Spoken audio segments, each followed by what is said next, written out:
Doubt వచ్చేస్తుంది. ఆ రోహింగ్యాలు అందరూ వచ్చేసారు వెధవలు, వాళ్ళు ఈ ఓవర్ యాక్షన్ గాళ్ళు. మొన్న ఎవడో ఇలాగే వాడికి బాబు మీ తాత ఇక్కడైనా, మీ తాతకు సంబంధించిన పత్రాలు ఏమైనా చూపించంటే వాడు ఓవర్ యాక్షన్ ఏంటంటే మట్టి తీసుకొచ్చి ఇగో మా తాత సమాధి మట్టిది, దీన్ని DNA చేయండి అన్నాడు.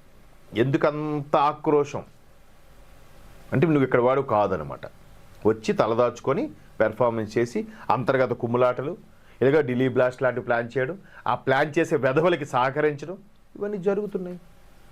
మీరు అబ్జర్వ్ చేయండి. అంటే చాలా సందర్భాల్లో చాలా విషయాల్లో మీడియాలో కూడా వచ్చిన వార్తలు కథనాలు ఏంటంటే ఎక్కడ ఏది జరిగినా దానికి సంబంధించిన ఏదో ఒక చిన్న లీడు మన హైదరాబాద్కు కూడా రిలేషన్ ఉంటుందని చాలా సందర్భాల్లో చాలామంది చెప్పారు. ఇది ఎంతవరకు వాస్తవం మీ అందరికి తెలుసు కదా. సో ఇట్లాగా ఒక్కొక్కటిగా వాళ్ళు సిజరింగ్ ఇచ్చుకుంటూ వస్తుంటే దాన్ని అడ్డుకట్టు చేసే ప్రయత్నం కేవలం వీళ్ళ పరపతి కోసం, కేవలం వీళ్ళ పదవి వ్యామోహం కోసం ఇవన్నీ కూడా. నెక్స్ట్ భావి భారత, వికసిత్ భారత్కి ఏంటి, మన భారత్ ఎలా ఉండబోతుంది? చుట్టూ 3 వైపులు నీరు, ఒకవైపు దుర్మార్గులు, ఎటు వెళ్తారు ప్రజలు? మరొక్కసారి నవాబు పరిపాలన, మరొకసారి గజనీ ఘోరీల పరిపాలన, మొఘళ్ళ పరిపాలన వస్తే పరిస్థితి ఏంటి? వీళ్ళు రేపో మాపో పోతారు.